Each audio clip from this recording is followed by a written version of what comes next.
Bau apa ini? Aku tak bisa makan dengan orang kampung. Namaku Putri. Usia pernikahanku dengan Mas Faras sudah menginjak 4 tahun, tapi Allah belum juga mempercayakan kami buah hati. Mungkin ini salah satu ujian dalam rumah tangga yang harus kami lalui bersama. Aku selalu berusaha ikhlas, meski kadang malam-malam sunyi membuatku bertanya-tanya, kapan ya Allah akan menitipkan anak di rahimku? Tapi aku percaya, setiap yang ditunda pasti ada hikmahnya. Aku adalah seorang bidan. Bukan profesi yang mudah, karena aku harus siap sedia kapanpun dibutuhkan. Pernah suatu malam saat hujan deras, aku harus pergi ke rumah pasien yang akan melahirkan. Jalanan banjir, motor mogok, tapi aku terus berjalan dengan tekad kuat. Itulah aku, perempuan yang lahir dari keluarga sederhana tapi punya mimpi besar. Sejak lulus SMA, aku sudah bekerja sampingan untuk menabung. Waktu itu ayahku hanya bisa memberiku uang pas-pasan untuk biaya kuliah. Beliau berkata, "Enduk, ayah cuma bisa membiayai kuliahmu. Untuk kebutuhan lain, kamu harus cari sendiri. Maafkan ayah yang kurang mampu." Aku menangis malam itu, bukan karena sedih, tapi karena terharu. Ayahku yang sudah membanting tulang di sawah dari pagi buta hingga matahari terbenam, masih merasa bersalah karena tak bisa memberiku lebih. Padahal, bagiku, pengorbanannya sudah tak terhingga. Maka sejak itu, aku memulai usaha kecil-kecilan. Aku jualan online, jualan pakaian, jualan makanan ringan buatan sendiri. Setiap selesai kuliah, aku menyempatkan diri membuat kue kering lalu menjualnya ke teman-teman. Lumayan, bisa dapat uang untuk beli buku dan kebutuhan sehari-hari. Tak cukup di situ, aku juga menjadi guru les privat untuk anak-anak SD di lingkungan kosku. 3 anak wajari bergantian setiap sore. Gajinya kecil, tapi cukup untuk uang transport. Pernah juga aku membantu di klinik mantri dekat kampus. Sekadar belajar dan kadang dapat amplop tip. Semua kulakukan dengan tekad kuat agar bisa mandiri. Aku tidak ingin selamanya membebani ayah. Aku ingin suatu hari nanti, aku bisa membalas semua kebaikannya. Aku ingin membelikannya rumah yang layak, bukan rumah papan yang kadang bocor jika hujan turun. Tahun demi tahun berlalu, tabunganku terus bertambah. Setelah lulus kuliah dan mendapat pekerjaan tetap sebagai bidan di rumah sakit pemerintah, aku semakin serius menabung. Gaji pokok memang pas-pasan, tapi dengan praktik sore di rumah dan jaga malam di RS, pemasukanku lumayan. Setiap bulan, aku menyisihkan sebagian besar untuk tabungan rumah. Aku ingat betul saat pertama kali melihat rumah ini. Rumah tipe 45 dengan 2 kamar tidur, 1 kamar mandi, dapur mungil, dan halaman depan yang cukup untuk memarkir 1 mobil. Rumah itu tidak baru, tapi masih layak huni. Saat agen properti membukakan pintu, hatiku berdebar. Inikah rumah pertama yang akan kubeli dari hasil keringatku sendiri? Hari itu aku ajak ayahku melihat rumah itu. Beliau berkeliling, membuka jendela, mengetuk-ngetuk dinding, memeriksa atap. Lalu beliau berkata dengan mata berkaca-kaca, "Enduk, ini rumah yang bagus. Ayah bangga padamu." Aku menangis di pelukannya.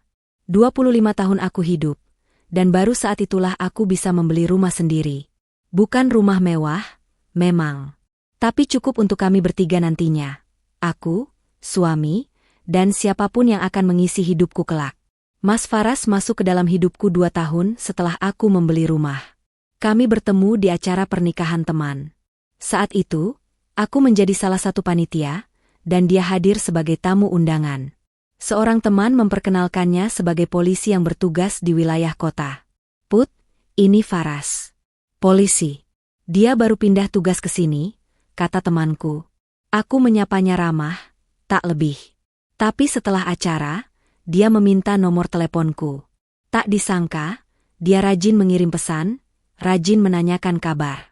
Awalnya aku cuek, maklum sudah sering dapat perlakuan serupa. Tapi ketekunannya membuatku luluh. Setelah beberapa bulan dekat, dia melamarku secara resmi. Aku perkenalkan dia pada ayahku, yang saat itu datang ke kota khusus untuk menemuinya. Ayahku bertanya panjang lebar tentang pekerjaannya, keluarganya, impiannya. Mas Faras menjawab semua dengan sopan. "Ayah titip Putri, nak. Dia anak sematawayang, satu-satunya keluarga ayah. Jangan sakiti dia, pesan ayahku. Saya janji, Pak. Saya akan jaga Putri sebaik mungkin, jawab Mas Faras mantap. Aku tersenyum bahagia. Kupikir, inilah pria yang akan mendampingiku menjalani sisa hidup. Takdir ternyata berkata lain, tapi itu cerita nanti. Setelah menikah, kami tinggal di rumahku. Mas Faras tidak keberatan, karena rumah dinasnya kecil dan jauh dari pusat kota. Lagi pula, katanya, lebih baik tinggal di rumah pribadi yang sudah jelas statusnya. Mas Faras adalah seorang anggota polisi dengan pangkat yang tidak terlalu tinggi. Dia bertugas di bagian lalu lintas, kadang jaga di pos, kadang patroli. Tugasnya kadang membuatnya pulang larut malam, atau bahkan harus jaga semalaman. Aku tidak pernah mengeluh, karena aku juga punya kesibukan sendiri.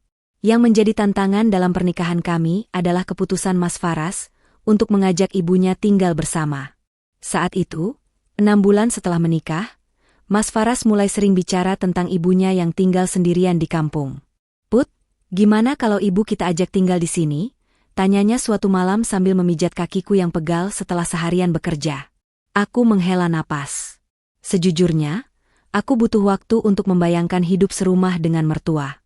Banyak cerita yang beredar tentang ibu mertua yang ikut campur urusan rumah tangga anaknya. Tapi aku mencoba berpikir positif.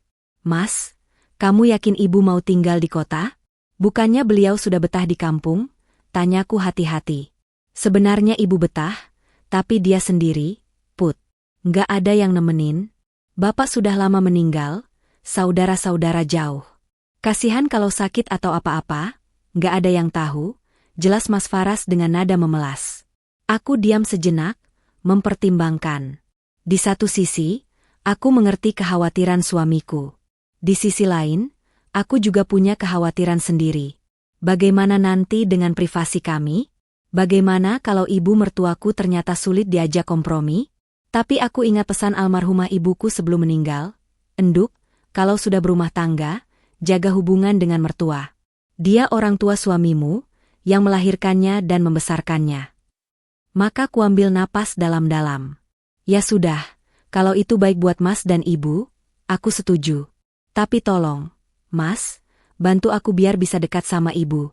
Aku kan belum terlalu kenal beliau. Mas Faras tersenyum lebar. Makasih, Put. Mas janji bakal bantu.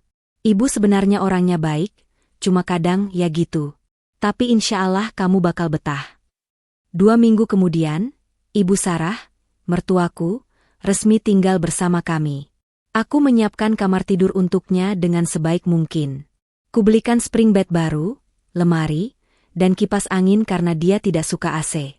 Kugantung juga foto almarhum Bapak Somad di dinding kamarnya, agar dia merasa seperti di rumah sendiri. Hari pertama, Ibu Sarah tampak ragu-ragu. Dia duduk di ruang tamu, memandangi setiap sudut rumah dengan tatapan penilai. Aku mencoba ramah. Silakan, Bu, istirahat dulu. Nanti Putri masak buat makan malam. Ibu suka masakan apa? Ibu biasa aja. Yang penting halal dan bersih. Jawabnya singkat. Oh, iya, Bu. Putri selalu jaga kebersihan masakan. Dia hanya mengangguk, lalu masuk ke kamarnya. Aku menatap Mas Faras yang ikut masuk ke dapur menemaniku. Gimana, Mas? Kesan pertama? Tanyaku berbisik. Biasa, Put. Ibu memang agak pendiam kalau sama orang baru. Nanti juga cair. Jawab Mas Faras optimis. Aku berharap dia benar. Aku berharap hubungan kami akan baik-baik saja. Kenyataannya, butuh waktu berbulan-bulan untuk bisa benar-benar akrab dengan Ibu Sarah. Dia tipe orang yang tidak mudah terbuka. Dia lebih banyak diam di kamar, menonton televisi, atau membaca majalah. Jarang sekali dia mau mengobrol panjang denganku. Tapi aku tidak menyerah. Setiap pagi, sebelum berangkat kerja, aku selalu mengetuk pintu kamarnya. Bu, sarapan sudah siap di meja. Putri berangkat dulu, ya. Setiap pulang kerja, aku usahakan membawakan oleh-oleh meski hanya kue kesukaannya. Setiap akhir pekan, aku ajak dia bicara, menanyakan kabar, atau sekadar bercerita tentang pekerjaanku. Perlahan, Ibu Sarah mulai terbuka. Kadang dia ikut menonton televisi bersamaku. Kadang dia bertanya tentang pekerjaanku. Pernah suatu kali dia memuji masakanku. Enak juga masakan kamu, Put. Bisa ngajari ibu nggak? Cara bikin opor yang gurih kayak gini. Aku senang bukan kepalang. Tentu, Bu. Nanti Putri ajarin. Atau kalau ibu mau, kita masak bareng aja. Sejak itu, kadang-kadang Ibu Sarah ikut membantu di dapur. Dia mengupas bawang, membersihkan sayur, atau sekadar menemani mengobrol saat aku memasak. Aku mulai berpikir, mungkin hubungan kami akan baik-baik saja. Namun, aku juga mulai melihat sisi lain dari Ibu Sarah yang menggangguku. Dia punya kebiasaan membanding-bandingkan. Suatu kali, saat tetangga berkunjung, dia berkata, ibu-ibu di kampung saya dulu masaknya lebih enak. Kalau di sini, rasanya hambar. Padahal, masakan itu buatanku. Aku tersenyum getir, mencoba tidak ambil pusing. Di lain waktu, saat ada tamu, dia bercerita panjang lebar tentang almarhum suaminya yang mantan polisi. Almarhum bapak dulu anggota polisi, pangkatnya lumayan tinggi. Makanya ibu terbiasa hidup enak. Anak ibu sekarang juga jadi polisi, sebentar lagi naik pangkat, insya Allah. Aku hanya diam. Toh, aku tahu pangkat Mas Faras biasa-biasa saja. Tapi tak perlu kubantah, biar dia senang sendiri. Yang paling menyebalkan adalah caranya bicara tentang orang lain. Lihat itu Bu RT, bajunya murahan. Anaknya sekolah di mana? Pasti sekolah biasa. Anak saya kan sekolahnya bagus, dulu di SMA favorit. Atau, Mbak jualan sayur itu, suaminya cuma buruh. Ya, pantas anak-anaknya kucel. Aku mulai risih. Tapi aku ingat pesan ibuku, jaga hubungan dengan mertua. Maka aku memilih diam, berusaha tidak terpengaruh. Banyak tetangga yang berbisik bahwa Ibu Sarah itu angkuh. Suka membanding-bandingkan. Suka menjatuhkan orang lain sambil mengangkat anaknya. Tapi aku berusaha tidak terlalu memikirkan omongan orang. Aku hanya ingin rumah tanggaku damai. Aku hanya ingin Mas Faras bahagia melihat istri dan ibunya rukun. Tapi kadang, di malam hari saat sendiri, aku bertanya-tanya, apakah aku sanggup bertahan lama-lama dengan sikapnya? Akankah suatu hari nanti, aku akan menyesal menerimanya tinggal di rumahku? Saat itu, aku belum tahu jawabannya. Aku hanya berdoa semoga Allah memberi kekuatan. Aku tidak tahu bahwa ujian terbesar masih menanti di depan sana. Ujian yang akan menguji kesabaran, harga diri, dan cintaku pada suami dan ayahku. Waktu terus berjalan, dan aku semakin mengenal karakter Ibu Sarah yang sebenarnya. Wanita berusia 58 tahun itu memang istimewa dalam hal berbicara. Setiap kali ada tetangga berkunjung, ia tak pernah melewatkan kesempatan untuk membanggakan Mas Faras. Seolah-olah anaknya itu adalah polisi terhebat seantero negeri. Suatu sore, Bu RT mampir ke rumah untuk mengundang acara arisan bulanan. Ibu Sarah langsung menyambutnya dengan antusias, bahkan mempersilakan duduk di ruang tamu yang paling bagus. Aku yang baru pulang kerja, ikut duduk menemani mereka. Bu RT, tahu nggak, anak saya itu polisi. Kerjanya mulia, gajinya besar, ujar Ibu Sarah membuka percakapan. Bu RT mengangguk sopan. Iya, Bu, saya tahu. Faras itu anak baik, ramah sama tetangga. Katanya mau naik pangkat tahun depan. Doakan saja, ya, Bu. Jadi orang tua, senang kalau anak sukses. Ibu Sarah tersenyum bangga. Aku menunduk, menahan senyum getir. Padahal, aku tahu persis penghasilan suamiku. Gajinya pas-pasan. Bahkan rumah yang kami tempati ini pun dari hasil jerih payahku sendiri. Tapi untuk apa diungkit? Biar Ibu Sarah punya kebanggaan sendiri. Putri juga kerjanya keras. Ya, Bu. Bidan, kan? Bu RT menoleh padaku. Aku tersenyum. Alhamdulillah, Bu. Masih bisa membantu masyarakat. Iya, kerja di rumah sakit itu mulia. Tapi ya gitu, kadang bau obat, bau pasien. Nggak semua orang tahan, sela Ibu Sarah cepat. Aku tahu nada bicaranya bukan pujian, tapi aku pura-pura tidak mengerti. Setelah Bu RT pulang, Ibu Sarah kembali pada kebiasaannya. Putri, masak apa hari ini? Jangan yang murahan, ya. Ibu sudah bosan makan sayur nangka terus. Aku menghela napas dalam-dalam. Iya, Bu. Tadi Putri beli ayam, mau digoreng. Sama tumis kangkung. Baguslah. Orang kaya kita ini harus jaga gengsi. Jangan kayak orang kampung yang makannya asal kenyang saja. Ibu Sarah mengangguk puas. Kalimat seperti ini sering keluar dari mulut Ibu Sarah. Aku sudah terbiasa, tapi kadang telinga ini panas juga mendengarnya. Siapa yang dia maksud? Orang kampung? Bukankah dia sendiri asalnya dari kampung? Bukankah aku juga anak kampung yang lahir dan besar di sawah? Yang tidak biasa adalah caranya memperlakukan orang lain yang dianggap lebih rendah darinya. Tukang sayur keliling, misalnya. Setiap kali Mbak Tukinem lewat, Ibu Sarah selalu memanggilnya dengan nada tinggi. Tukinem, sini. Bawang merah kamu berapa? Jangan mahal-mahal, ya. Ibu tahu harga pasar. Mbak Tukinem, wanita sederhana dengan keranjang besar di belakang sepeda ontelnya, selalu menjawab dengan sopan. Iya, Bu. Ini murah, kok, Bu. Baru petik.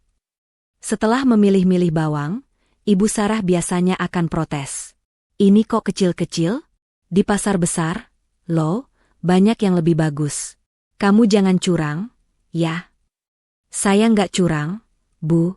Ini memang ukuran biasa. Kalau mau yang besar, harganya lebih mahal. Ih, kamu ini.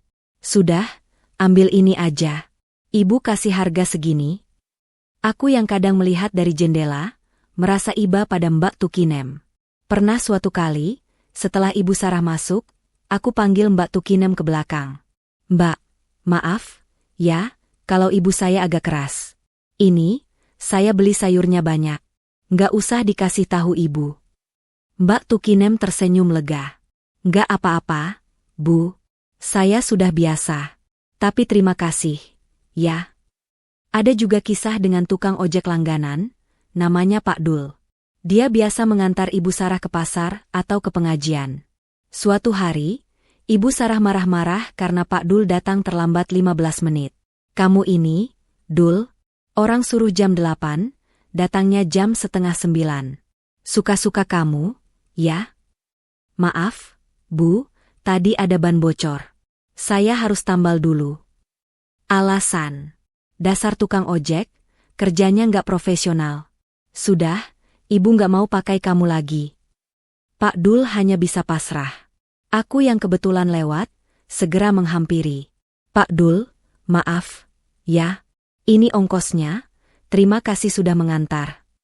Aku menyelipkan uang lebih. Nggak usah, Bu, ini udah dibayar ibu. Nggak apa-apa. Untuk ganti rugi waktu Bapak. Sejak itu, Pak Dul tidak pernah lagi diantar Ibu Sarah.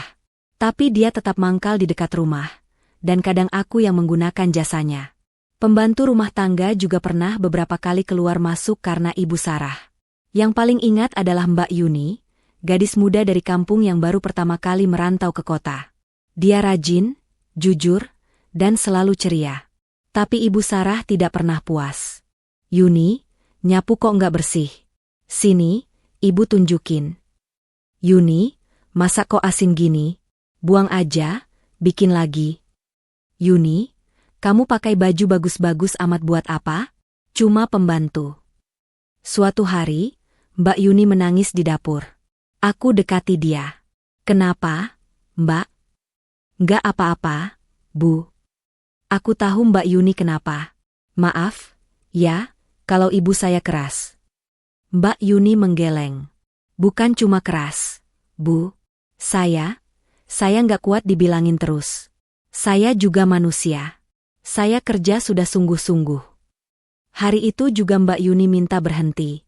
Aku tidak bisa menahannya. Sejak itu, aku memutuskan tidak pakai pembantu lagi. Aku sendiri yang membersihkan rumah sepulang kerja, meski kadang sampai tengah malam. Aku bertahan dengan semua ini karena Mas Faras. Suamiku, yang selalu bilang, Put, kalau ibu agak keras, kamu maklumi, ya. Beliau sudah terbiasa hidup seperti itu dari dulu. Waktu bapak masih hidup, ibu selalu diistimewakan. Mungkin dia belum bisa menyesuaikan diri. Aku mengangguk, meski kadang rasanya ingin menjerit. Iya, Mas. Aku ngerti. Tapi ada kalanya aku berpikir, sampai kapan aku harus mengerti? Sampai kapan aku harus memaklumi sikapnya yang sering merendahkan orang lain, termasuk aku? Tapi aku selalu mengingat kembali komitmenku. Aku menikah dengan Mas Faras, aku menerima keluarganya apa adanya. Dan bagian dari menerima adalah bersabar. Mas, aku kadang capek juga, tapi aku ingat janji kita. Tapi tolong, kalau ada apa-apa, Mas jangan tinggalin aku sendiri menghadapi ibu, pintaku suatu malam. Mas Faras memelukku erat. Pasti, Put. Mas akan selalu di samping kamu. Ibu memang keras, tapi dia nggak jahat. Dia cuma perlu waktu. Aku percaya padanya. Aku percaya pada janji-janji yang diucapkan di malam-malam sunyi, saat hanya berdua di kamar. Aku tidak tahu bahwa nanti, saat ujian terbesar datang, Mas Faras justru akan diam membatu. Tapi itu cerita nanti. Untuk sementara, aku terus menjalani hari-hari dengan rutinitas yang padat. Pagi-pagi berangkat ke rumah sakit. Di sana menangani pasien yang akan melahirkan, memeriksa ibu hamil, memberi imunisasi pada balita. Kadang melelahkan, tapi aku menikmatinya. Terutama saat melihat bayi lahir dengan selamat, tangis pertamanya memecah kesunyian ruang bersalin. Saat-saat seperti itulah aku lupa semua lelah. Sore harinya, aku buka praktik bidan di rumah. Pasienku macam-macam. Ibu hamil, balita yang sakit, lansia yang butuh cek tensi, hingga pasien umum dengan keluhan ringan. Aku memasang tarif murah, karena tahu kebanyakan pasienku dari kalangan menengah ke bawah. Kadang ada yang bayar pakai beras, sayur, atau bahkan gak bayar sama sekali. Gak apa-apa, rezeki gak cuma uang. Ibu Sarah kadang protes melihat praktikku. Putri, kamu ini kan bidan. Kok pasiennya pada kucel-kucel gitu? Masa iya ada yang bayar pakai singkong? Kayak orang susah banget. Aku tersenyum sabar. Bu, mereka tetangga kita. Kalau kita bisa bantu, kenapa enggak? Rezeki itu banyak bentuknya. Ya, tapi masa iya rumah kita jadi kayak posyandu? Berantakan.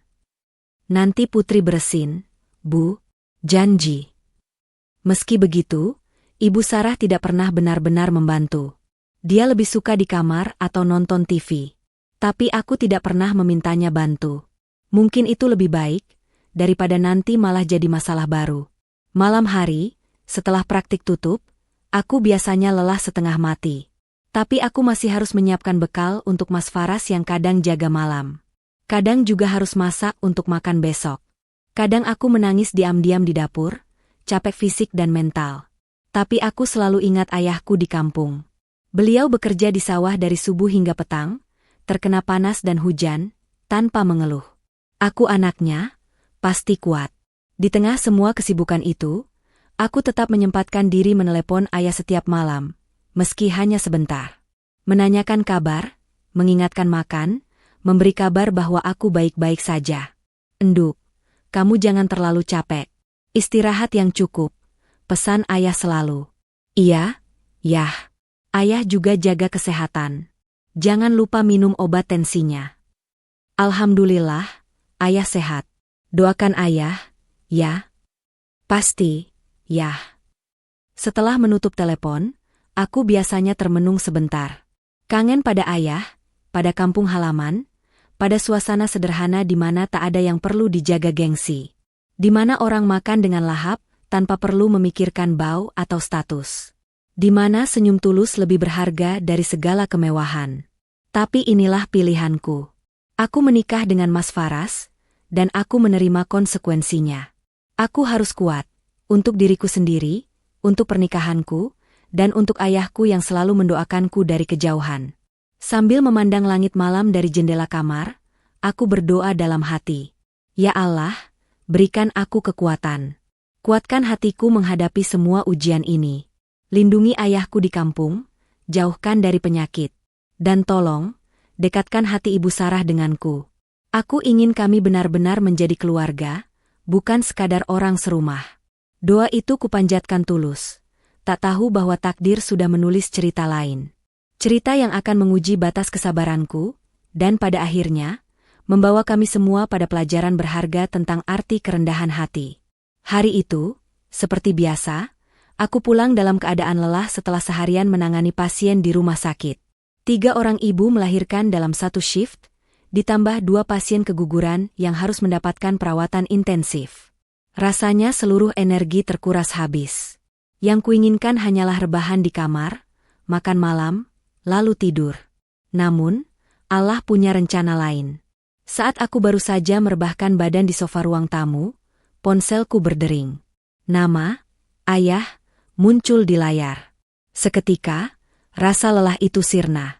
Aku selalu punya energi tersendiri setiap kali mendengar suara ayah. Assalamualaikum, Enduk. Suara ayah di seberang sana terdengar sedikit berbeda. Ada nada yang membuatku langsung waspada. Waalaikumsalam, Yah. Ayah gimana kabarnya? Kok tumben nelpon malam-malam? Tanyaku mencoba santai, meski hati mulai deg-degan. Alhamdulillah, ayah sehat. Cuma, ayahku terdiam sejenak. Enduk, ayah mau minta tolong. Minggu depan ayah harus ke kota. Periksa kesehatan rutin, kata puskesmas harus ke rumah sakit besar. Kata dokternya, tensi ayah agak naik, perlu cek lebih lanjut. Boleh numpang nginep beberapa hari? Hatiku langsung berbunga-bunga. Bukan karena kabar kesehatan ayah yang mengkhawatirkan, tapi karena aku akan segera bertemu beliau. Sudah hampir 4 bulan kami tidak bertemu muka. Rindu pada ayah kadang tak tertahankan. Apalagi sejak pindah ke kota dan sibuk dengan pekerjaan, aku jarang pulang kampung. Boleh banget. Yah, ini rumah Putri, rumah ayah juga. Kapan mau ke sini? Putri jemput di terminal, ya. Ayah naik apa? Bus atau travel? Jam berapa sampai? Nanti Putri atur jadwal jaga biar bisa jemput. Ayahku tertawa kecil di seberang sana. Wah, Enduk, banyak banget pertanyaannya. Nggak usah repot-repot. Enduk, ayah naik travel saja. Nanti sampai di depan rumah. Kamu cukup kasih alamat yang jelas. Alamatnya ayah sudah hafal. Kan? Jalan Mawar nomor 45. Dekat masjid besar. Nanti ayah suruh sopir travelnya berhenti tepat di depan rumah. Iya, Enduk, ayah ingat. Kamu tenang aja. Setelah memastikan jadwal kedatangan ayah, kami mengobrol sebentar tentang ini itu. Ayah bercerita tentang sawahnya yang baru ditanami padi, tentang tetangga yang anaknya menikah, tentang kambingnya yang baru melahirkan 3 ekor. Aku mendengarkan dengan senyum mengembang. Suara ayah selalu bisa menghibur hatiku. Enduk, kamu di sana baik-baik saja? Rumah tangga rukun? Sama mertua gimana? Tanya ayah tiba-tiba. Aku terdiam sejenak. Pertanyaan itu selalu muncul setiap kali kami bicara. Dan setiap kali itu pula, aku selalu menjawab dengan jawaban yang sama. Baik-baik saja, Yah. Semua baik. Ibu Sarah baik. Mas Faras baik. Pekerjaan lancar. Aku tidak pernah bercerita tentang sikap Ibu Sarah yang kadang menyebalkan. Tentang kata-kata pedasnya, tentang perlakuan tidak adilnya pada orang lain, tentang rasa capek yang kadang kurasakan. Tidak, ayah tidak perlu tahu semua itu. Beliau sudah cukup khawatir dengan kesehatannya. Alhamdulillah, Enduk. Ayah selalu doakan kamu bahagia. Jaga diri, jaga kesehatan. Jangan terlalu capek kerja. Ingat, kamu punya ayah yang selalu sayang. Mataku berkaca-kaca. Iya, Yah. Putri juga sayang ayah. Setelah menutup telepon, aku termenung beberapa saat. Rindu pada ayah, pada kampung halaman, pada kehidupan sederhana di mana aku bisa memeluk ayah setiap saat. Di kota, kesibukan sering membuatku lupa bahwa waktu terus berjalan, bahwa ayah tidak semakin muda. Assalamualaikum. Suara Mas Faras menyadarkanku dari lamunan. Dia baru pulang jaga malam, wajahnya tampak letih. Waalaikumsalam. Capek, Mas? Tanyaku sambil menepuk sofa, mempersilakannya duduk di sampingku. Biasa, Put. Jaga malam memang gitu. Kok kamu sendirian di sini? Ibu mana? Di kamar, kayaknya udah tidur. Mas, tadi Bapak nelpon. Mas Faras menoleh. Oh ya? Ada apa? Bapak sehat? Alhamdulillah, sehat. Tapi minggu depan Bapak mau ke sini. Kontrol kesehatan rutin katanya. Boleh nginep beberapa hari, kan? Aku menatapnya dengan sedikit harap-harap cemas. Mas Faras tersenyum. Boleh banget, Put. Rumah ini kan rumahmu juga. Bapak mertuaku, pasti aku sambut dengan senang hati. Nanti kita traktir bapak makan enak, ya? Aku tersenyum lega. Makasih, Mas. Putri seneng banget. Lagian, kamu ini, kok minta izin sih? Ini rumah kamu, bapak kamu, ya pasti boleh datang kapan aja. Jangan sungkan-sungkan gitu. Aku memeluknya erat. Iya, Mas. Putri cuma mau pastikan semuanya oke. Soalnya kan ada ibu juga, takutnya ibu nggak suka. Ah, ibu pasti ngerti.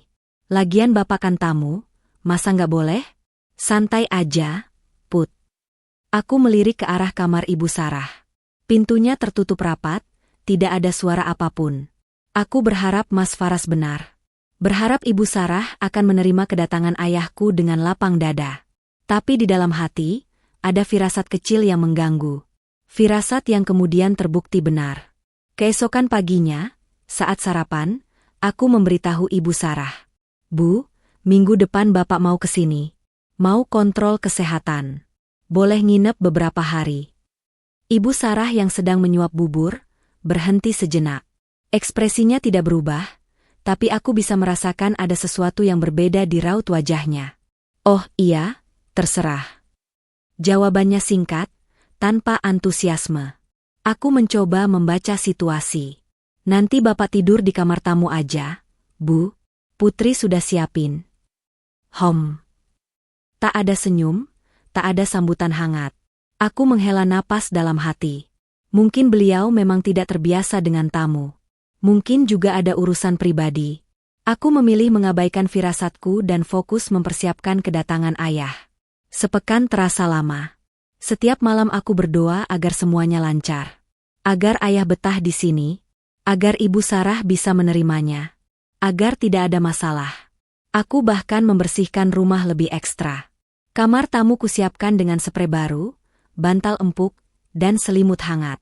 Kuta letakkan juga Al-Quran dan sajadah di sudut kamar, karena ayah suka tahajud di sepertiga malam. Di dapur, kustok bahan-bahan masakan kesukaan ayah. Ikan asin, sambal terasi, sayur asem, dan tentu saja kopi tubruk kesukaannya. Hari yang ditunggu akhirnya tiba. Aku dan Mas Faras berdiri di depan rumah menanti travel yang membawa ayahku.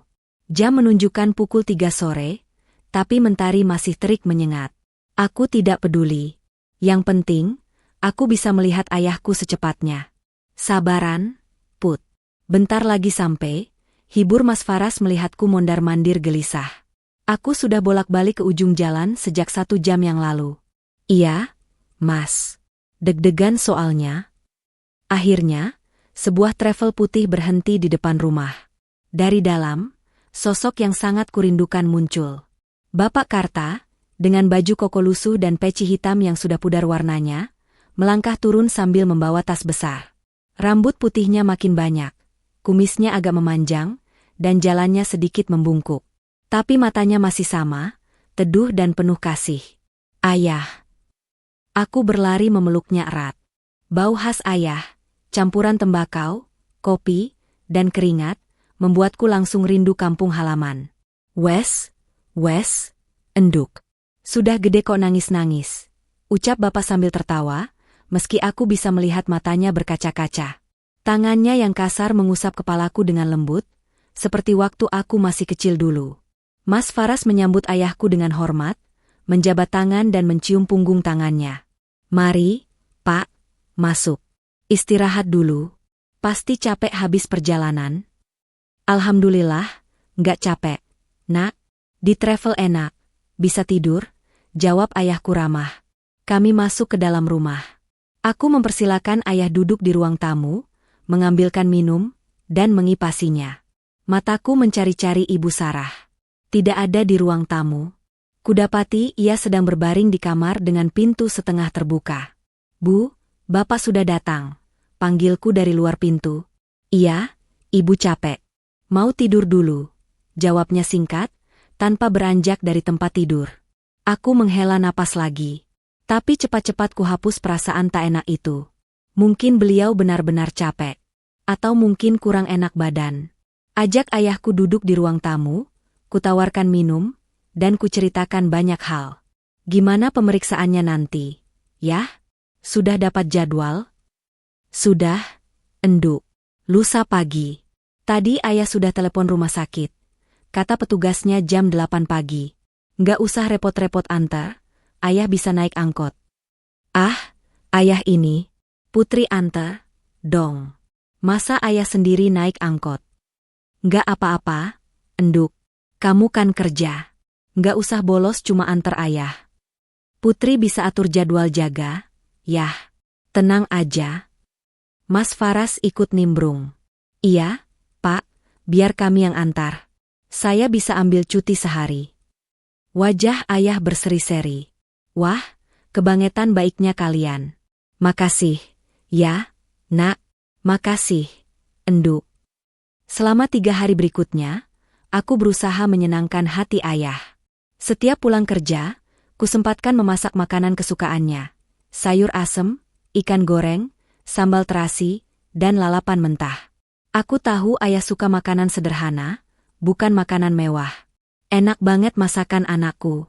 Kayak masakan almarhumah ibumu dulu, puji ayah saat makan malam pertama. Aku tersenyum haru. Ibu, meski sudah lama pergi, kenangannya selalu hidup dalam setiap masakanku. Keesokan harinya, aku antar ayah ke rumah sakit. Dokter memeriksanya dengan teliti, melakukan berbagai tes, dan memberikan resep obat. Alhamdulillah, tekanan darahnya mulai terkontrol, asal rutin minum obat dan menjaga pola makan. Bapak ini, jangan suka makan asin-asin, godaku sambil memegang resep. Lah, iwa asin itu lauk favorit ayah, Enduk. Susah kalau dilarang. Nggak dilarang, dikurangi. Paling seminggu sekali. Ayahku cemberut, tapi akhirnya mengangguk pasrah. Sore harinya, aku ajak ayah jalan-jalan keliling kota. Kami ke alun-alun, ke pasar tradisional, dan ke masjid besar untuk salat maghrib berjamaah. Ayah tampak senang. Sesekali bertanya tentang ini itu, tentang gedung-gedung tinggi, tentang keramaian kota. Wah, kota besar memang beda, Enduk. Banyak gedung tinggi, banyak orang. Ayah kagum kamu bisa hidup di sini. Putri juga kagum ayah bisa bertahan di kampung sendirian. Selama ayah di sini, aku perhatikan sikap Ibu Sarah. Ia selalu menghindar. Jika ayahku di ruang tamu, ia memilih di kamar. Jika kami makan malam bersama, ia makan cepat-cepat lalu masuk kamar. Bahkan saat ayah menyapanya dengan ramah, ia hanya menjawab seadanya tanpa menatap. Apa Ibu Sarah kurang sehat, Enduk? Tanya ayah suatu malam saat kami berdua di teras. Sepertinya sih sehat. Yah, mungkin lagi banyak pikiran. Aku tersenyum, meski di hati ada gundah. Aku berusaha tidak ambil pusing. Mungkin beliau memang tidak terbiasa dengan tamu. Mungkin juga ada urusan pribadi. Namun, firasatku mulai terusik. Terlalu banyak keanehan dalam sikapnya. Esok harinya, aku memasak lebih banyak dari biasanya. Aku ingin membuat makan malam istimewa sebagai perpisahan. Ku goreng ayam, ku sayur asem, dan ku buat sambal terasi. Meja makan ku tata secantik mungkin dengan taplak baru dan rangkaian bunga plastik di tengahnya. Hari itu, aku ingin semua makan bersama dalam suasana hangat. Aku tidak tahu bahwa makan malam itu justru akan menjadi malam paling menyakitkan dalam hidupku. Pak, Bu, ayo makan. Putri sudah siapin semuanya. Panggilku bersemangat. Mas Faras keluar dari kamar mandi dan langsung duduk di kursi. Aku duduk di sampingnya. Ibu Sarah keluar dari kamar dengan wajah datar, lalu mengambil tempat di seberang kami. Ayahku muncul paling akhir, melangkah pelan dengan senyum ramah di wajahnya. Wah, masak apa Enduk? Enak banget baunya, ujar ayah sambil mendekati meja. Aku tersenyum bangga.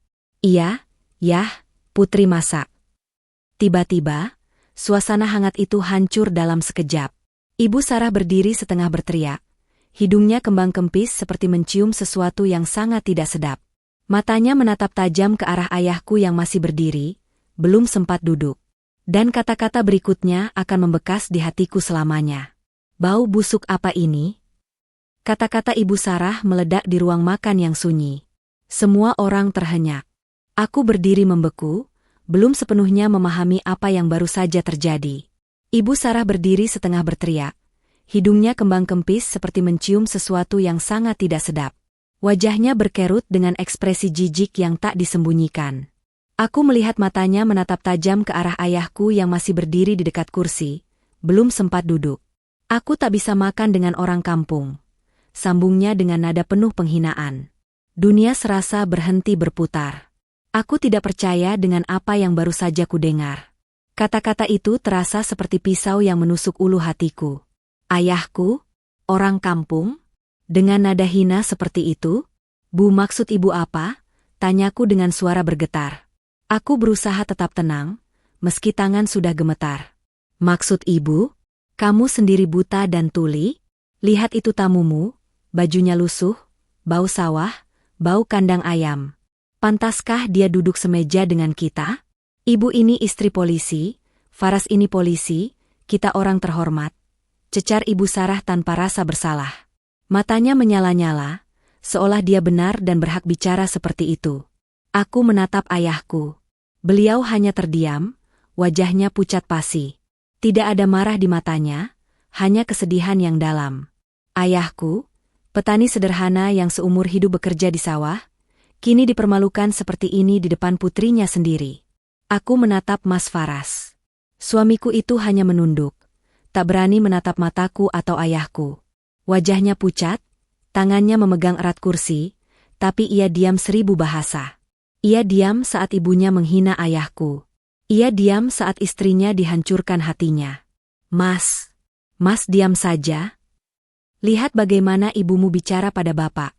Teriakku mulai kehilangan kendali. Air mata sudah menggenang di pelupuk mata, tapi kutahan sekuat tenaga. Mas Faras mengangkat wajah, tapi matanya masih menghindar. Put, sudahlah, mungkin ibu hanya apa? Hanya menghina ayahku di depan mataku? Mas, ini ayahku. Orang yang membesarkanku, menyekolahkanku, banting tulang buat aku. Dan ibumu berani-beraninya bilang dia bau dan gak pantas makan semeja. Jangan bantah ibu, Put. Ibu ini orang tuamu, bentak Ibu Sarah. Ia melangkah maju, menunjuk-nunjuk wajahku dengan jari telunjuknya. Dengar, ibu tidak akan pernah mau makan satu meja dengan orang kampung. Ibu ini dari keluarga terhormat. Keluarga terhormat. Istri polisi. Orang kampung. Bau. Kata-kata itu terus berputar di kepalaku. Dan Mas Faras masih diam. Diam seperti patung. Berhenti, Bu.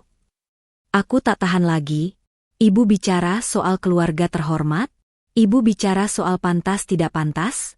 Ibu tahu dari mana uang untuk membeli rumah ini? Dari aku.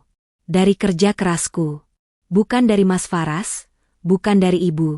Ini rumahku. Dan aku berhak mendudukan ayahku di kursi manapun yang aku mau. Suaraku meninggi. Semua penat, semua lelah, semua kekesalan selama ini meledak di satu titik. Aku sudah terlalu lama diam, terlalu lama memaklumi, terlalu lama bersabar. Berani-beraninya kamu bicara seperti itu pada ibu. Ibu Sarah melangkah maju, tangannya terangkat hendak menampar. Tapi sebelum tangannya mendarat, ayahku bergerak. Dengan cepat ia berdiri di antara aku dan Ibu Sarah. Sudah, jangan bertengkar. Suara ayahku lembut, tidak meninggi. Ibu Sarah, maafkan saya jika ada salah. Saya memang orang kampung, petani. Saya biasa bau sawah, bau pupuk. Saya tidak pantas duduk semeja dengan ibu. Pak, jangan.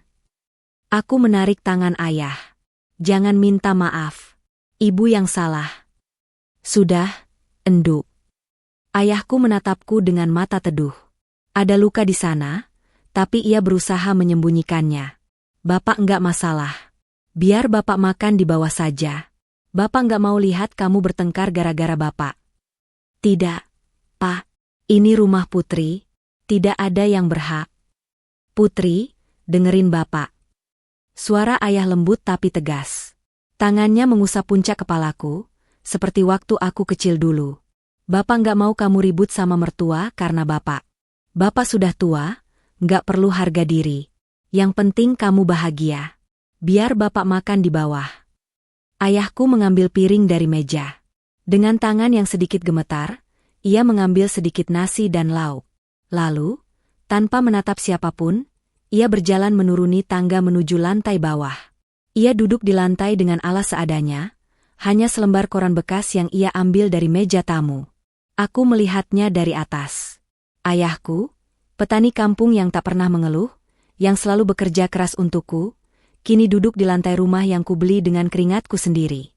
Duduk seperti seorang pengemis di rumah putrinya sendiri. Aku tak tahan. Kuambil piringku dan mengikuti ayah ke bawah. Putri makan sama bapak. Enduk, jangan. Kamu makan di atas sana sama suamimu. Tidak, Pak.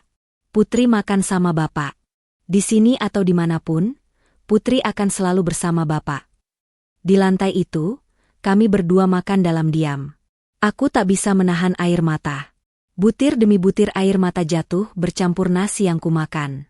Rasanya pahit, tercampur rasa sakit hati yang begitu dalam.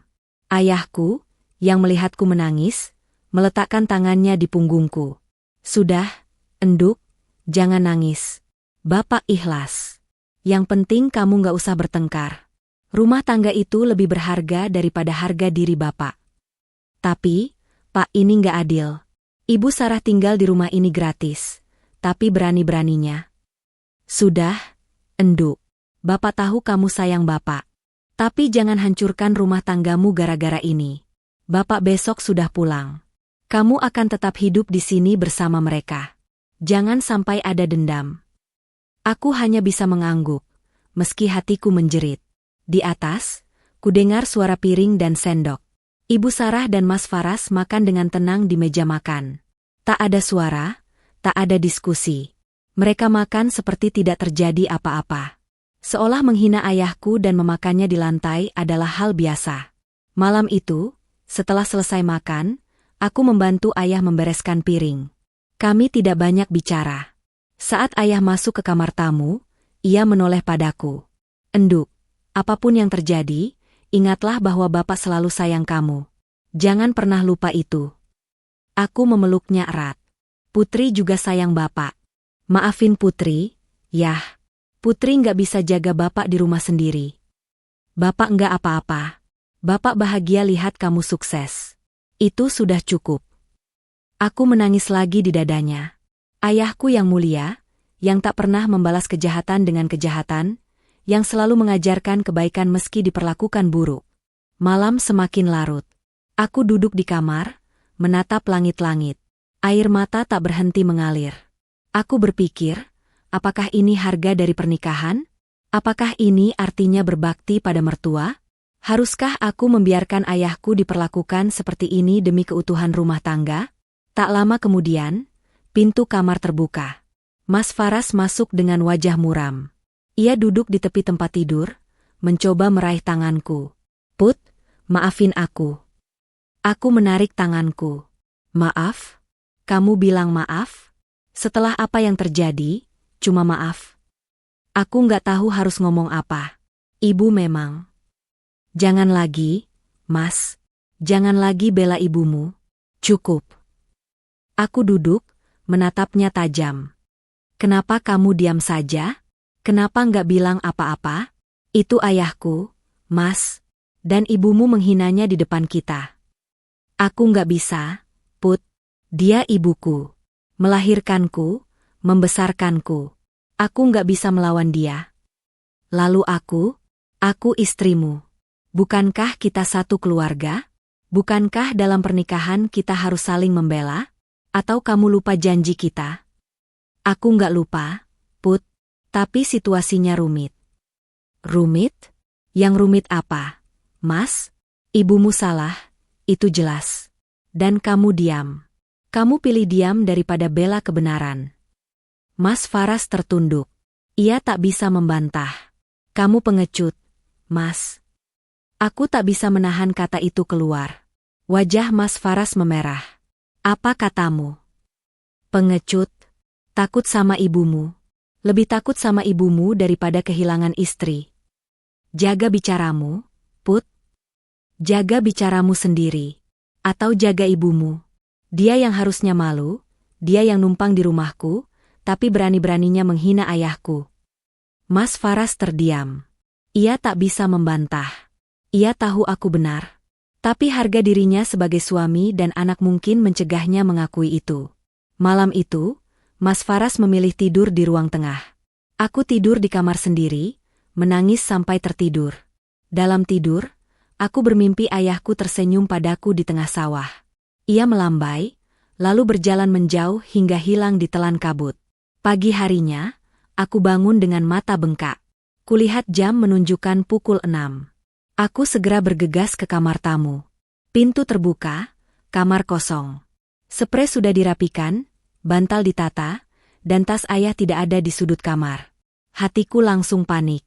Aku berlari ke ruang tamu, ke dapur, ke teras. Tidak ada. Ayahku sudah pergi. Di meja makan, kulihat sepiring nasi goreng dan segelas teh hangat. Di bawah piring, ada secari kertas. Enduk, ayah pamit pulang. Terima kasih sudah menjamu ayah dengan baik. Maafkan ayah kalau merepotkan. Jaga dirimu baik-baik, jangan lupa makan, jangan terlalu capek kerja. Doa ayah selalu menyertaimu. Ayah. Air mataku tumpah lagi. Ayahku pergi diam-diam, tanpa pamit, tanpa peluk terakhir. Ia memilih pergi agar tidak merepotkanku lebih jauh. Ia memilih pergi daripada melihat putrinya bertengkar dengan mertua. Pa. Aku memegang kertas itu erat-erat. Mas Faras keluar dari ruang tengah dengan rambut acak-acakan. Ia melihatku menangis, lalu melihat kertas di tanganku. Bapak sudah pulang? Aku tidak menjawab. Aku hanya memandangnya dengan tatapan kosong. Lalu aku berjalan ke kamar dan mengunci pintu. Aku tak ingin bicara dengan siapapun. Seharian itu aku tidak masuk kerja. Aku menghubungi RS, bilang sakit. Padahal yang sakit bukan badanku, tapi hatiku. Aku hanya berbaring di kamar, menatap langit-langit, menangis sesekali, lalu diam lagi. Beberapa kali Mas Faras mengetuk pintu. Put, buka pintu. Kita bicara. Put, kamu udah makan? Mas bawain makanan. Put, please, buka. Aku diam. Aku tak punya energi untuk bicara, apalagi untuk bertengkar lagi. Menjelang sore, Ibu Sarah bersuara dari luar. Sudahlah, Faras. Biarkan dia. Lagian lebay banget, cuma masalah kecil dibesar-besarkan. Mendengar itu, api amarahku menyala lagi. Aku bangkit dan membuka pintu. Masalah kecil? Ibu bilang itu masalah kecil? Ibu Sarah terkejut melihatku muncul. Tapi segera ia memasang wajah tidak bersalah. Ya, cuma urusan makan. Ibu kan cuma jujur. Bapakmu memang bau. Itu fakta. Fakta? Fakta apa? Ibu tinggal di rumahku, makan dari masakanku, hidup dari hasil kerjaku, tapi berani-beraninya bilang ayahku bau? Ibu tahu berapa banyak keringat ayahku yang tercurah buat aku sekolah? Ibu tahu berapa banyak malam ia begadang di sawah biar aku bisa jadi bidan. Itu urusan kamu sama bapakmu. Ibu nggak peduli. Yang ibu tahu, ibu nggak bisa makan dengan orang kampung. Orang kampung? Ayahku orang kampung, dan aku bangga jadi anak orang kampung. Setidaknya ayahku jujur, bekerja keras, nggak pernah numpang hidup di rumah orang lain sambil menghina. Muka Ibu Sarah merah padam. Kamu bilang ibu numpang?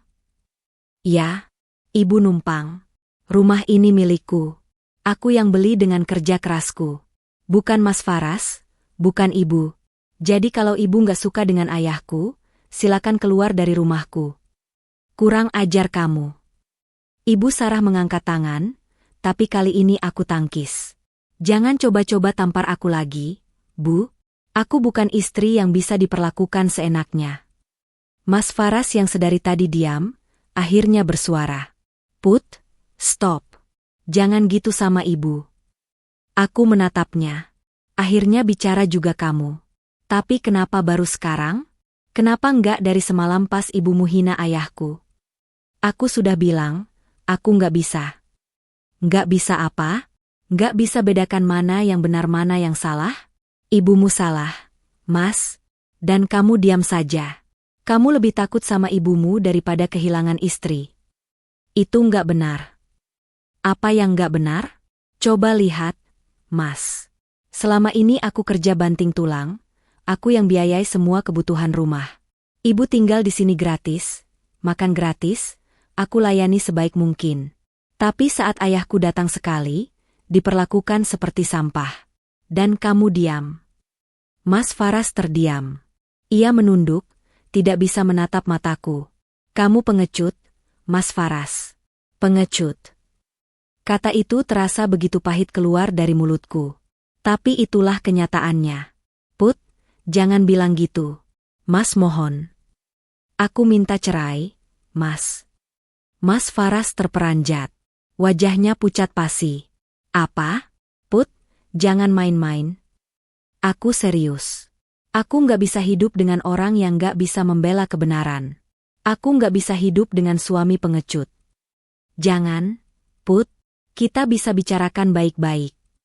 Bicarakan apa? Semua sudah jelas. Ibumu salah, dan kamu memihak dia. Cukup. Ibu Sarah tertawa sinis. Cerai? Bagus. Siapa takut? Faras, biarkan dia pergi. Anak durhaka. Aku menatap Ibu Sarah dengan tajam. Aku durhaka? Aku yang selama ini menghidupi kalian? Ibu yang durhaka. Menghina tamu, menghina orang tua, di rumah yang bukan milik ibu. Keluar, bentakku. Keluar dari rumahku. Sekarang juga. Mas Faras mencoba meraih tanganku.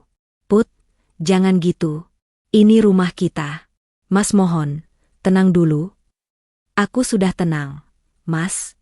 Malah terlalu tenang selama ini. Sekarang, bawa ibumu dan keluar.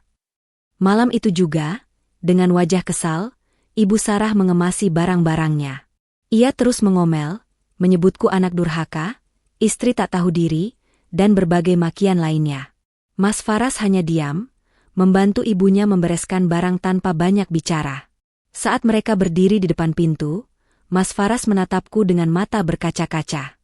Put, Mas janji akan berubah. Tolong, jangan lakukan ini. Sudah terlambat, Mas. Kamu seharusnya bicara seperti itu semalam, saat ayahku dihina. Sekarang, pergilah. Aku menutup pintu di depan wajahnya. Lalu aku bersandar di pintu itu, dan menangis sejadi-jadinya. Sendirian, di rumah besar yang tiba-tiba terasa begitu kosong. Malam itu, untuk pertama kalinya setelah 4 tahun menikah, aku tidur sendirian tanpa suami di sampingku. Tapi anehnya, meski hati sakit, ada rasa lega. Seperti beban yang selama ini kupikul, akhirnya lepas juga. Besoknya, aku telepon ayah. Yah, Putri mau pulang. Ada apa, Enduk? Putri sudah cerai, Yah. Hening di seberang. Lalu suara ayah terdengar lirih. Ya Allah, Enduk, ayah doakan yang terbaik. Pulanglah, Nak, rumah ayah selalu terbuka untukmu. Aku menangis lagi, tapi kali ini, aku tahu, aku tidak sendiri. Aku punya ayah. Ayah yang selalu menerimaku apa adanya. Ayah yang meski diperlakukan buruk, tak pernah membalas dengan kebencian. Aku pulang ke kampung. Untuk sementara, aku tinggal bersama ayah, memulihkan hati yang hancur, dan memikirkan langkah selanjutnya. Di tengah sawah yang hijau, di bawah pohon kelapa tempat aku biasa bermain waktu kecil, aku menemukan ketenangan. Hidup harus terus berjalan. Dan aku yakin, Allah punya rencana indah untukku. 3 bulan telah berlalu sejak malam itu. 3 bulan sejak aku menutup pintu di depan Mas Faras dan Ibu Sarah. 3 bulan sejak aku memutuskan untuk memilih harga diri daripada pernikahan yang timpang. Aku menghabiskan 2 minggu pertama di kampung bersama ayah. Setiap pagi, aku bangun lebih awal untuk menemani ayah ke sawah. Bukan karena harus, tapi karena aku ingin. Aktivitas baru yang melelahkan ternyata menjadi terapi yang baik untuk hatiku yang hancur. Dan benar, perlahan hatiku mulai reda. Bukan sembuh total, tapi setidaknya aku bisa tersenyum lagi tanpa rasa perih di dada. Setelah 2 minggu, aku memutuskan kembali ke kota. Pekerjaan menungguku, praktik bidanku juga harus berjalan. Ayah melepas kepergianku dengan pesan, "Enduk, apapun yang terjadi, ayah bangga padamu. Kamu kuat, kamu hebat. Jangan lupa, selalu minta sama Allah." Aku mengangguk, memeluknya erat, lalu kembali ke rumah yang kini hanya kuhuni seorang diri. Awalnya, sepi. Rumah yang dulu ramai dengan suara Ibu Sarah dan kehadiran Mas Faras, kini sunyi senyap. Tapi perlahan, aku mulai menikmati kesendirian ini. Aku bisa pulang kapan saja tanpa harus memikirkan masak untuk orang lain. Aku bisa menonton TV tanpa harus mendengar komentar Ibu Sarah. Aku bisa tidur nyenyak tanpa harus khawatir dibangunkan oleh omelannya. Fokusku kini sepenuhnya pada pekerjaan dan pengembangan diri. Aku mengikuti pelatihan-pelatihan kebidanan, memperluas jaringan, dan meningkatkan kualitas praktikku. Rumah sakit tempatku bekerja memberiku apresiasi atas dedikasiku. Pasien-pasienku semakin banyak, bukan hanya dari sekitar rumah, tapi juga dari luar kota yang mendengar reputasiku. Sore hari, setelah praktik tutup, aku biasanya membersihkan rumah, memasak untuk diriku sendiri, lalu membaca buku atau menonton film. Kadang, tetangga datang berkunjung, sekadar mengobrol atau meminta nasihat kesehatan. Hidupku sederhana, tapi aku bahagia. Namun, kabar tentang Mas Faras dan Ibu Sarah tetap sampai padaku. Entah dari tetangga yang baik hati, atau dari teman-teman Mas Faras yang kadang masih menyapaku. Aku tidak mencari tahu, tapi informasi itu datang dengan sendirinya. Rupanya, setelah diusir dari rumahku, mereka tinggal di kontrakan sempit di pinggiran kota. Tempat itu jauh dari kata layak. Kamar sempit, dapur berbagi dengan tetangga, kamar mandi umum yang kotor.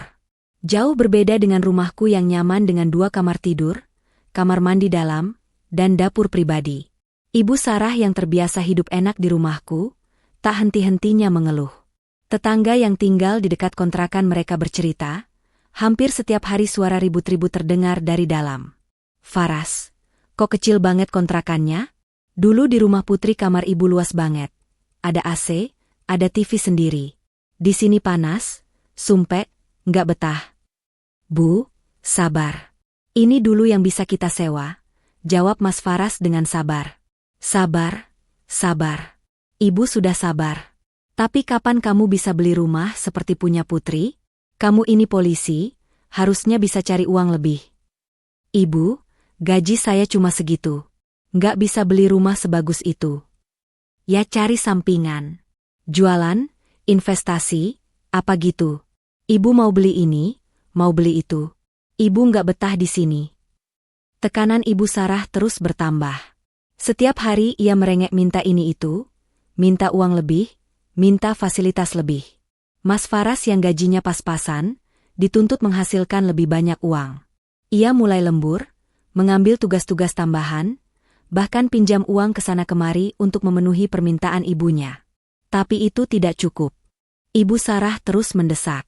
"Faras, kamu harus jadi anak berbakti. Ibu sudah susah payah membesarkan kamu sendirian sejak bapak meninggal. Sekarang giliran kamu yang membahagiakan ibu." Kalimat itu seperti senjata ampuh yang selalu membuat Mas Faras luluh. Ia merasa berutang budi pada ibunya, merasa harus membalas semua pengorbanan. Tekanan psikologis itu perlahan membuatnya putus asa. Sampai suatu hari, ia mengambil keputusan fatal. Di lingkungan kepolisian, kabar itu menyebar cepat. Mas Faras tertangkap tangan mengedarkan barang haram, narkoba. Aku tak tahu persis bagaimana awalnya, yang jelas ia nekat melakukan itu karena desakan ekonomi. Dalam sekejap, karirnya yang dibangun bertahun-tahun hancur lebur. Ia tidak hanya dipecat dengan tidak hormat, tapi juga harus mendekam di penjara selama 6 bulan. Saat mendengar kabar itu, aku terdiam lama. Ada rasa sedih yang menyelinap di hati. Meski dia telah menyakitiku, Mas Faras tetaplah orang yang pernah kucintai, pernah kujalani hidup bersamanya selama 4 tahun. Melihat kehancurannya, aku tidak bisa tidak merasa iba. Ibu Sarah? Ia hanya bisa menangis. Rumah kontrakannya ditinggal karena tak mampu bayar. Ia harus tinggal sementara di rumah kerabat yang jauh di kampung, dengan perasaan malu yang tak terkira. Wanita yang dulu sombong dan angkuh itu, kini harus merasakan pahitnya kehidupan. Bu Sarah sekarang kayak orang hilang gengsi. Bu, cerita tetangga suatu hari. Waktu ketemu saya, cuma nunduk. Nggak kayak dulu yang sok sombong. Aku hanya diam, tak tahu harus berkomentar apa. Sementara itu, hidupku terus berjalan dengan baik. Praktik bidanku semakin maju. Aku bahkan mulai membuka cabang kecil di dekat pasar, bekerja sama dengan 2 bidan muda yang kubantu kembangkan ilmunya. Rumah sakit tempatku bekerja memberiku promosi sebagai koordinator ruang bersalin. Penghasilanku meningkat, namaku mulai dikenal. Tapi yang paling membahagiakan, hubunganku dengan ayah semakin erat. Setiap akhir pekan, aku pulang kampung atau menjemput ayah ke kota. Kami menghabiskan waktu bersama, makan bersama, saling bercerita. Ayah adalah penyemangat terbesarku. Ia selalu bilang, "Enduk, lihatlah ke depan. Masa lalu biarlah berlalu." Ayah juga mulai sering membicarakan soal sawahnya. Ada kabar bahwa daerahnya akan dilalui jalan tol. Banyak pengembang yang mulai mendekati para pemilik sawah di sana, menawari harga tinggi. Kata orang, sawah ayah ini masuk jalur tol, Enduk. Banyak yang nawar, tapi ayah masih pikir-pikir. Cerita ayah suatu malam. "Ambil aja, yah, kalau harganya bagus. Ayah kan sudah capek, pensiun saja." "Pensiun? Terus ayah ngapain?" "Ya istirahat, nikmati masa tua. Atau kalau mau, ikut putri di kota. Kita bangun usaha kecil-kecilan, biar ayah punya kegiatan." Ayah tersenyum. "Nanti ayah pikirkan, Enduk. Kami belum tahu bahwa keputusan besar ada di depan mata. Keputusan yang akan mengubah hidup kami, dan juga hidup Mas Faras serta Ibu Sarah, selamanya." 6 bulan berlalu. Mas Faras bebas dari penjara, tapi kehidupannya hancur total. Ia mantan narapidana, mantan polisi yang dipecat dengan tidak hormat. Tak ada yang mau menerimanya bekerja. Ibu Sarah yang tadinya tinggal di kampung, kembali bergabung dengannya setelah tak tahan menjadi gunjingan tetangga. Rumahku yang dulu terasa sepi, kini ramai dengan pasien dan aktivitas. Tapi di atas semua itu, yang terpenting adalah ayahku. Ayah memutuskan menjual sawahnya pada pengembang. Harganya? Jutaan rupiah per meter. Jumlah totalnya mencapai angka yang tak pernah kami bayangkan sebelumnya. Ayah yang sederhana itu tiba-tiba menjadi seorang yang berkecukupan. "Enduk, ini rezeki dari Allah. Ayah mau bagi-bagi, juga mau umroh. Kamu ikut ayah, ya?" ujar ayah suatu sore saat kami duduk di beranda rumah kampung. Aku menangis haru. "Insya Allah, yah, putri mau banget." Tapi ayah yakin gak mau beli rumah baru atau apa. "Beli sawah sedikit buat ditanami sendiri. Sisanya, ayah simpan buat kamu. Juga buat bekal ayah di hari tua. Lagian, ayah mau dekat dengan kamu, Enduk. Ayah mau tinggal di kota, dekat rumahmu." Dari uang itu, ayah membeli sebidang tanah di kotaku, tidak jauh dari rumah. Di atas tanah itu, ia membangun kos-kosan sederhana namun nyaman dengan 10 kamar. Setiap kamar dilengkapi kasur, lemari, dan kipas angin. Kamar mandi luar ada 2, dapur bersama, dan ruang tamu luas untuk bersosialisasi. Aku membantu mendesain interior, memilih cat, dan mengatur tata letak. Melihat ayah begitu bersemangat di usia senjanya, membuatku bahagia. Ia tidak lagi membanting tulang di sawah, tapi tetap produktif dengan caranya sendiri. Sebelum berangkat umroh, kami mengadakan syukuran sederhana di rumahku. Aku memasak ayam dan rendang. Ayah membuat sambal terasi kesukaanku. Beberapa tetangga dan teman dekat diundang. Suasana hangat dan penuh syukur. Di tengah acara, saat aku sedang memotong kue, bel pintu berbunyi. Kusuruh salah satu tetangga membukakan, tapi tiba-tiba suasana menjadi hening. Aku menoleh, dan tubuhku membeku. Di depan pintu, berdiri Mas Faras dengan wajah kusut, pakaian lusuh yang sudah pudar warnanya, badan kurus dan janggut tak terawat. Di belakangnya, Ibu Sarah dengan mata sembab, rambut awut-awutan, dan pakaian sederhana yang tak pernah terbayangkan akan dipakainya dulu. Mereka berdua tampak sangat berbeda dari yang dulu. Ibu Sarah yang dulu selalu berdandan rapi dengan kebaya dan perhiasan, kini hanya berkain sarung dan baju kusam. Wajahnya yang dulu penuh bedak, kini pucat keriput. Semua tamu terdiam. Matanya tertuju pada ketiga tokoh utama. Aku, Mas Faras, dan Ibu Sarah. Aku merasakan degup jantung yang begitu kencang. Mas Faras melangkah maju. Suaranya serak saat berkata, "Put." Aku masih terdiam. Tak tahu harus berkata apa. "Put, maafkan kami. Maafkan aku." Suaranya bergetar, matanya berkaca-kaca. Aku sudah salah. Aku tahu itu. Tapi aku nggak tahu harus kemana lagi. Ibu sudah diusir dari rumah dinas, kita nggak punya apa-apa lagi. Aku sudah coba cari kerja, tapi nggak ada yang mau terima mantan napi. Aku menatapnya. Laki-laki di depanku ini adalah orang yang dulu kunikahi, yang kuharap menjadi imam dan pelindungku. Tapi ia gagal menjadi imam, gagal menjadi pelindung. Namun, melihatnya sekarang, aku tidak bisa tidak merasa iba. Sebelum aku sempat berkata apa-apa, Ibu Sarah tiba-tiba berlari masuk ke dalam rumah. Bukan ke arahku, tapi langsung menuju ayahku yang sedang duduk di ruang tamu. Wanita itu berlari terhuyung-huyung, lalu menjatuhkan diri di depan ayah. "Pak Karta, ampuni saya." Seketika, semua tamu terkesiap. Hening, sunyi, semua mata tertuju pada pemandangan itu. Ibu Sarah bersimpuh di kaki ayahku, meletakkan kepala di lantai, bersujud sungguh-sungguh. Tangisnya pecah, bahunya terguncang-guncang. "Saya minta maaf, Pak. Saya yang salah. Saya yang angkuh. Saya yang menghina Bapak. Saya yang bilang Bapak bau, Bapak orang kampung, Bapak nggak pantas duduk semeja dengan saya. Saya orang yang paling hina, Pak." Ayahku duduk terpaku di kursi, mulutnya ternganga. Mungkin ia tak menyangka akan melihat pemandangan seperti ini. Wanita yang dulu dengan sombongnya menghinanya, yang dulu mengusirnya makan di lantai, kini bersujud di kakinya. "Tapi sekarang saya yang gak punya apa-apa, Pak. Saya yang jadi orang kampung. Saya yang jadi peminta-minta. Ampuni saya, Pak. Minta sama Putri agar dikasihani kami. Saya sudah tua, Pak. Saya gak kuat hidup susah." Mas Faras yang melihat ibunya bersujud, ikut berlutut di sampingnya. Ia juga menangis. "Pak, saya minta maaf. Saya bukan suami yang baik buat Putri. Saya pengecut. Saya lemah. Saya tahu semua ini salah saya. Tapi tolong, jangan biarkan ibu terlantar. Saya janji akan berubah.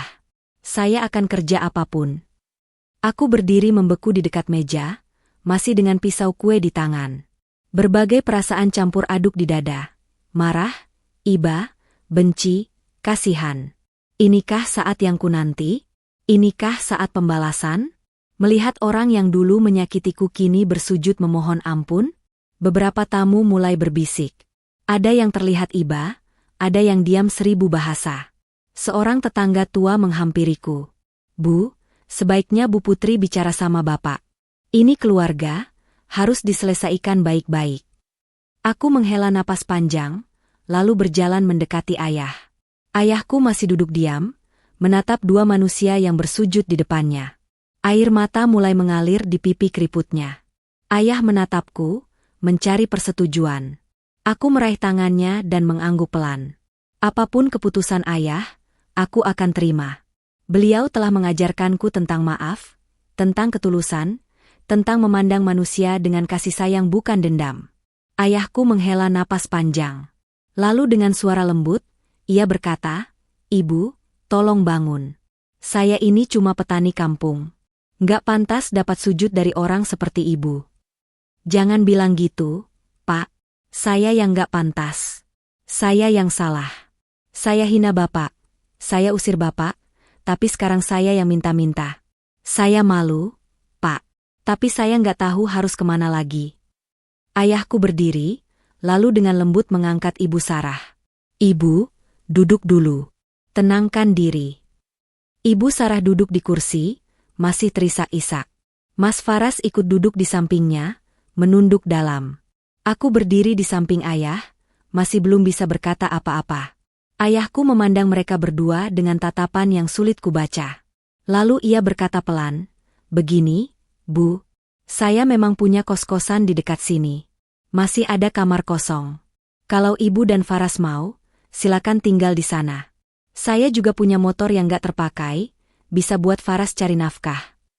Ibu Sarah dan Mas Faras menatap ayahku dengan mata terbelalak. Tak percaya dengan apa yang baru saja mereka dengar. Tapi ingat, ini bukan gratis. Ayahku melanjutkan, suaranya tegas namun tetap lembut. Ibu harus jaga kos-kosan itu, bersih-bersih, bantu saya ngurus anak-anak kos. Saya nggak minta uang sewa, cuma tolong jaga tempat itu baik-baik. Faras harus kerja, ngojek, jadi kuli, apapun yang penting halal. Saya nggak mau lihat orang terlantar, tapi saya juga nggak mau orang malas. Ibu Sarah menangis lagi, tapi kali ini tangis haru. Ia berlutut lagi, tapi ayahku segera mengangkatnya. Sudah, Bu, jangan sujud-sujud lagi. Saya ini manusia biasa. Yang Maha menerima taubat itu Allah. Saya cuma ikhtiar. Mari, kita doakan semuanya baik-baik saja. Aku memeluk ayahku erat. Air mataku jatuh, bercampur haru dan bangga. Inilah ayahku. Petani kampung yang katanya, bau, dan tak pantas. Tapi hatinya seluas samudera. Ia mengajarkan aku tentang maaf tanpa syarat, tentang kemanusiaan tanpa pamrih. Malam itu, syukuran berlangsung dengan suasana berbeda. Ibu Sarah dan Mas Faras ikut duduk bersama tamu lain. Mereka makan dengan lahap, mungkin pertama kalinya dalam waktu lama. Aku melihat Ibu Sarah tersenyum kecil saat ayahku menyuguhinya teh hangat. Wanita itu, yang dulu angkuh dan sombong, kini hanya duduk diam dengan kepala tertunduk. Saat semua tamu pulang, aku duduk di teras bersama ayah. Malam cerah, bulan purnama bersinar terang. Yah, kenapa ayah mau memaafkan mereka? Tanyaku lirih. Ayahku tersenyum. Karena Allah suka orang yang memaafkan, enduk. Karena dendam hanya akan membakar hati sendiri. Dan karena mereka sudah minta maaf dengan cara yang paling dalam. Sujud di depan orang yang pernah dihinanya. Itu bukan perkara mudah. Tapi ayah ingatkan bagaimana ibu dulu memperlakukan ayah. Ayah mengangguk. Ayah ingat. Tapi ayah juga ingat bahwa kita semua pernah berbuat salah. Ibu Sarah mungkin salah, tapi dia sudah merasakan akibatnya. Kehilangan martabat, kehilangan anak, kehilangan segalanya. Sekarang giliran kita menunjukkan bahwa menjadi manusia itu bukan tentang siapa yang paling benar, tapi siapa yang paling bisa memaafkan. Aku diam, meresapi kata-kata ayah. Benar juga, dendam tidak akan mengubah apapun. Yang ada, dendam hanya akan menguras energi dan membahagiakan setan. Mereka akan tinggal di kosan. Yah, apa nggak takut nanti Ibu Sarah macam-macam lagi? Ayah tertawa kecil. Enduk, orang yang sudah bersujud di depan kita, biasanya nggak akan macam-macam lagi. Harga dirinya sudah jatuh, dia akan berusaha bangkit dengan cara yang baik. Kalau dia macam-macam lagi, dia akan kehilangan tempat terakhirnya. Ayah rasa, dia sudah belajar. Tapi kalau Mas Faras? Ayah lihat dia menyesal. Biarkan dia buktikan. Kalau dia benar-benar berubah, alhamdulillah. Kalau tidak, paling dia cuma tinggal sebentar lalu pergi sendiri. Yang penting, kita sudah berbuat baik. Aku tersenyum. Ayahku benar. Yang penting, kita sudah berbuat baik. Selebihnya, urusan Allah. Malam itu, untuk pertama kalinya setelah sekian lama, hatiku terasa ringan. Beban yang kupikul selama ini, rasa sakit yang kusimpan, perlahan menguap. Mungkin ini yang namanya ikhlas. Mungkin ini yang namanya lapang dada. Esoknya, kami berangkat umroh dengan hati yang bersih. Meninggalkan Ibu Sarah dan Mas Faras di kosan ayah, dengan harapan mereka akan memulai hidup baru. Dan kami pergi ke Tanah Suci, untuk bersyukur, untuk berdoa, untuk memohon keberkahan atas segala yang telah Allah berikan. Pesawat take off dari Bandara Soekarno-Hatta menuju Jeddah.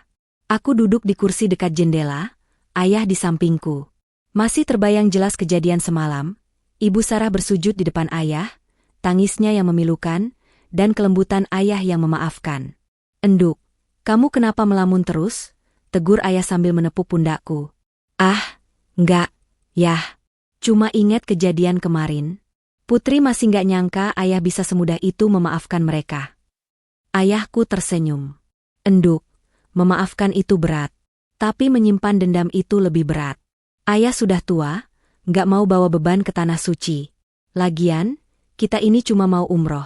Lebih baik bawa hati yang bersih. Aku mengangguk. Ayah benar. Di hadapan Ka'bah nanti, semua manusia sama. Tak ada istilah orang kampung atau orang kota, istri polisi atau petani. Semua sama di mata Allah. Penerbangan memakan waktu sekitar 9 jam.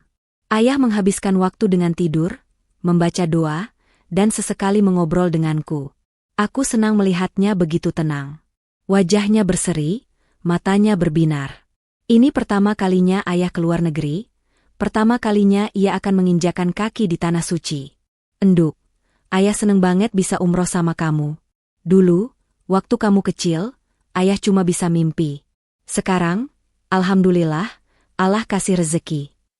Aku menggenggam tangannya. Ini semua berkat doa ayah, kerja keras ayah. Putri cuma ikut. Jangan gitu, Enduk. Kamu yang kerja keras, kamu yang beli rumah sendiri, kamu yang jadi bidan hebat. Ayah cuma petani, cuma bisa banggain kamu. Petani itu mulia, yah. Tanpa petani, kita semua nggak bisa makan. Ayah tertawa. Iya, nanti kita sambung omongnya di Madinah, ya. Sekarang ayah mau tidur dulu, biar nanti sampai di sana nggak ngantuk. Aku tersenyum, lalu menatap keluar jendela. Awan putih bergulung-gulung di bawah. Hatiku damai. Kami tiba di Madinah lebih dulu. Rencananya, setelah beberapa hari di Madinah, baru ke Makkah. Begitu keluar dari pesawat, udara gurun menyambut kami. Panas, tapi berbeda dengan panas di Indonesia. Ayah tampak tak sabar. Ya Allah, Enduk, ini tanahnya para nabi. Ayah nggak nyangka. Kami check-in di hotel dekat Masjid Nabawi. Dari jendela kamar, terlihat kubah hijau makam Rasulullah. Ayah menangis. Aku memeluknya. Yah, nanti kita salat di masjid, ziarah ke makam Rasul. Insya Allah. Ayah mengangguk, masih terisak. Selama di Madinah, kami habiskan waktu untuk ibadah. Salat berjamaah di Masjid Nabawi, ziarah ke makam Rasulullah dan para sahabat, jalan-jalan di pasar kurma, dan tak lupa, memperbanyak shalawat. Ayah seperti anak kecil yang baru pertama kali ke tempat bermain. Semua ia foto, semua ia ceritakan nanti untuk tetangga di kampung. Hari pertama di Madinah, ayah salat di Raudah, Enduk. Tempat mustajab. Ayah doain kamu dapat jodoh yang lebih baik, ujarnya suatu malam. Aku tersenyum. Doain putri bahagia aja, yah. Jodoh urusan nanti. Ya sudah, bahagia, sukses, dan selalu dalam lindungan Allah. Dari Madinah, kami melanjutkan perjalanan ke Makkah. Perjalanan darat sekitar 5 jam melewati padang pasir yang luas. Ayah tak berhenti bertasbih, takjub melihat ciptaan Allah. Begitu tiba di Makkah, pemandangan Masjidil Haram langsung menyambut kami.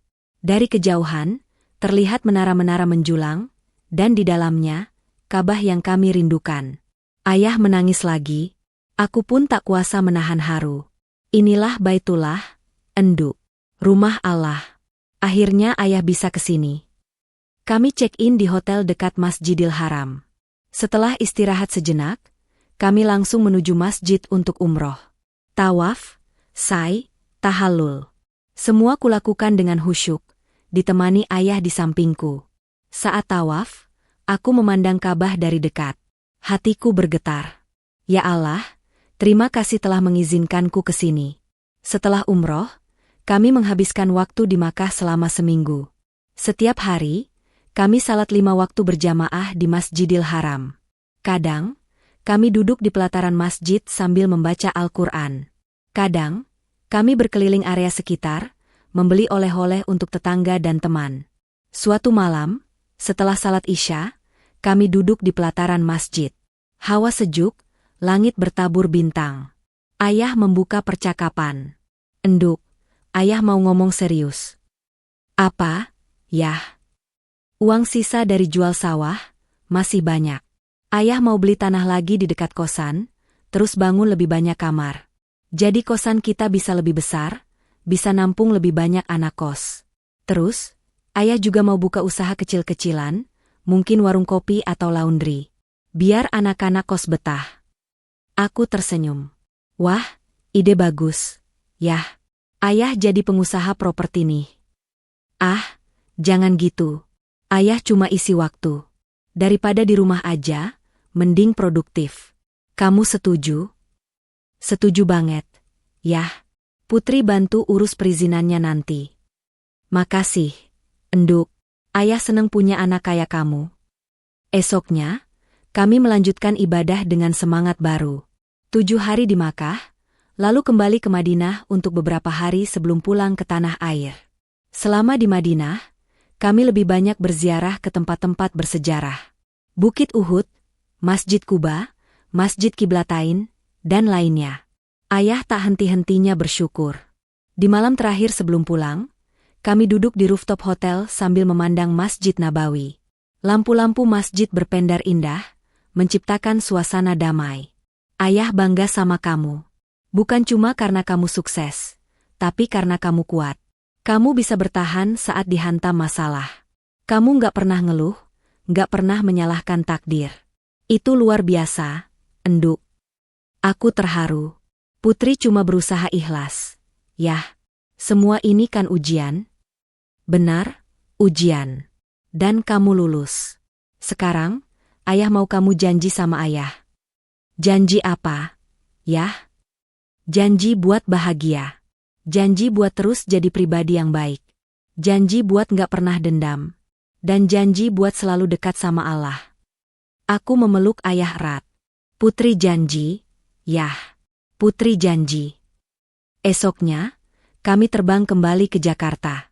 Perjalanan panjang, tapi hati kami penuh.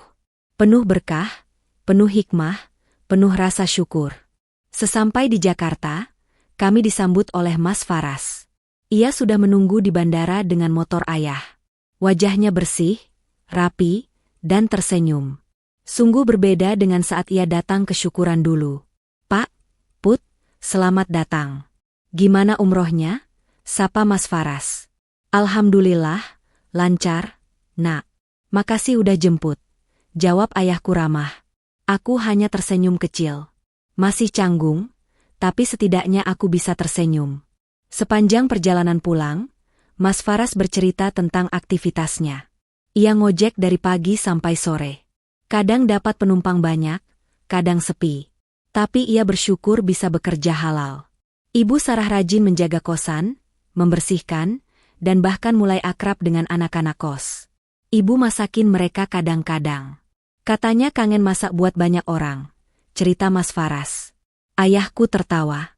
Bagus, bagus. Ibu Sarah punya hati. Aku diam, tapi dalam hati, aku ikut senang mendengarnya. Mungkin benar kata ayah, mereka memang berubah.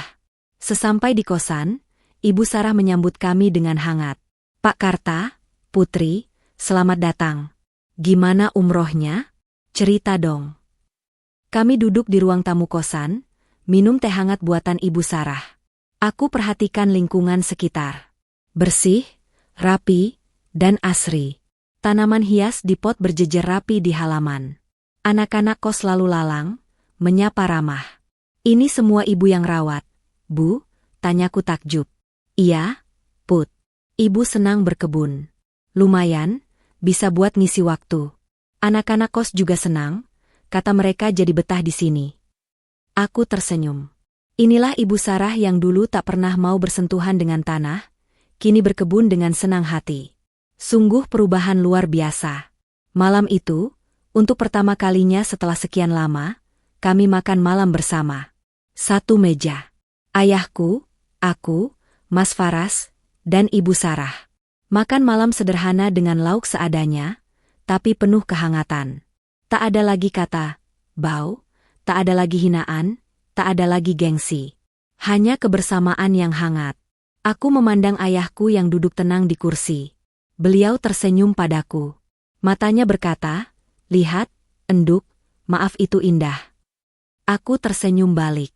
Ya, maaf itu indah. Dan malam ini, di meja makan sederhana ini, aku merasakan keindahan itu untuk pertama kalinya. 3 bulan setelah umroh, hidup kami berjalan dengan ritme baru. Aku sibuk dengan klinikku yang semakin besar. Ayah sibuk dengan proyek kosan barunya. Mas Faras tekun menjadi tukang ojek. Ibu Sarah rajin mengurus kosan. Setiap pagi, sebelum berangkat ke klinik, aku sempatkan mampir ke kosan ayah. Sekadar melihat kondisi, atau kadang makan sarapan buatan Ibu Sarah. Ya, Ibu Sarah kini rajin memasak. Katanya, untuk anak-anak kos yang kebanyakan anak rantau, masakan rumahan adalah harta karun. Put, coba ini, ibu bikin bubur ayam. Resep turun-temurun dari keluarga ibu, ujarnya suatu pagi sambil menyodorkan mangkuk. Aku mencobanya. Wah, enak, Bu. Gurih banget. Ibu Sarah tersenyum senang. Sejak minta maaf di depan ayah, sikapnya padaku berubah total. Tak ada lagi nada tinggi, tak ada lagi omongan pedas. Ia bicara lembut, penuh perhatian, dan selalu menanyakan kabarku. Awalnya aku canggung. Sulit menerima perubahan drastis seperti itu. Tapi lama-lama, aku mulai terbiasa. Mungkin inilah Ibu Sarah yang sebenarnya, sebelum kesombongan dan gengsi menutupinya. Mas Faras juga berubah. Ia tak pernah lagi membahas masa lalu. Ia fokus pada pekerjaannya sebagai tukang ojek. Setiap pulang, ia rajin membantu pekerjaan berat. Mengecat pagar, memperbaiki atap bocor, atau sekadar menemani ayahku ngobrol. Suatu minggu pagi, saat aku sedang membantu ayah menata taman di depan kosan, Mas Faras datang dengan wajah cemas. Pak, Put, maaf ganggu. Ada yang mau Faras omongin. Ayahku menoleh. Ada apa, Nak? Mas Faras menghela napas panjang. Faras dapat tawaran kerja. Jadi sopir di perusahaan travel. Gajinya lebih besar dari ngojek. Tapi syaratnya harus punya SIM umum. Faras punya SIM, tapi masih masa percobaan karena kasus dulu. Aku mengerti. Mantan narapidana memang sulit mendapat pekerjaan formal. Banyak perusahaan yang menolak meski sudah bebas. Lalu, tanya ayahku. Perusahaan itu minta surat keterangan kelakuan baik dari kelurahan. Masalahnya, untuk dapat surat itu, Faras butuh penjamin. Faras nggak punya siapa-siapa selain bapak. Ayahku diam. Ia menatap Mas Faras lekat-lekat. Mas Faras menunduk. Tangannya gemetar. Ayah tahu ini permintaan yang berat. Faras tahu Faras pernah buat salah. Tapi Faras janji, Faras beneran mau berubah. Faras nggak mau jadi beban terus. Faras mau kerja halal, mau hidup mandiri. Ayahku berjalan mendekati Mas Faras. Lalu, tangannya yang keriput terangkat, menepuk pundak mantan menantunya itu. Nak, ayah nggak pernah ragu sama niat baik kamu. Ayah tahu kamu berubah. Ayah lihat sendiri selama 3 bulan ini. Kamu rajin kerja, nggak pernah minta-minta, selalu bantu di sini. Itu sudah cukup buat ayah. Mas Faras mengangkat wajah. Matanya berkaca-kaca. Ayah akan jadi penjamin kamu. Nanti ayah temani ke kelurahan, ke polsek, kemanapun yang diperlukan. Kamu pantas dapat kesempatan kedua, Nak. Mas Faras tak kuasa menahan tangis. Ia berlutut di depan ayahku, persis seperti ibunya dulu. Tapi kali ini, bukan karena putus asa, tapi karena haru dan terima kasih. Pak, Faras. Faras nggak tahu harus bilang apa. Faras malu sama bapak. Dulu Faras diam saat ibu hina bapak. Faras nggak bela putri. Faras pengecut.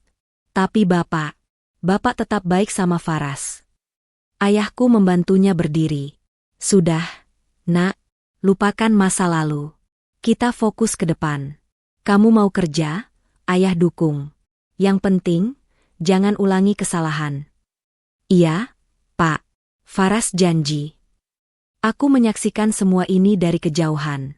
Hatiku terharu. Ayahku memang luar biasa. Ia tak pernah menyimpan dendam. Ia selalu memberi maaf, selalu memberi kesempatan. Mungkin inilah yang disebut akhlak mulia. Seminggu kemudian, Mas Faras resmi bekerja sebagai sopir travel. Rutenya Jakarta-Bandung pulang pergi.